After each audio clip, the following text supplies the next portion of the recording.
বাবুই পাখিরে ডাকি বলিছে চড়াই, কুঁড়ে ঘরে থেকে করো শিল্পের বড়াই।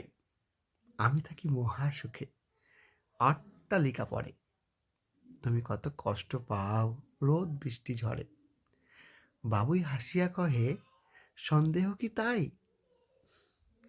কষ্ট পাই তবু থাকি নিজেরও বাসায়, পাকা হোক তবু ভাই পরেরও বাসা, নিজ হাতে গড়া মোর কাঁচা ঘর খাসা।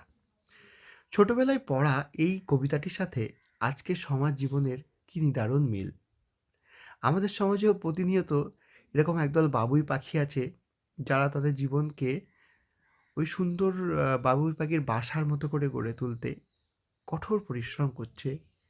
জীবন তাদের যে প্ল্যাটফর্ম দিয়েছে, যে সুযোগ দিয়েছে, সেটা কাজে লাগানোর প্রতিনিয়ত চেষ্টা করে যাচ্ছে। আর একদল আছে, মানুষ আছে, যারা ওই চড়াই পাখির ছোট ভাই। তারা অন্যের সফলতার ছায়াতলে অন্যের সম্পদ, অন্যের ক্ষমতার গুণগান করে করে দিন কাটিয়ে দিচ্ছে। আর তারা এই বাবুই পাখিরূপী মানুষদের দেখে বলছে, তুমি বাবুই বড্ড বোকা, মরো খেটে খেটে।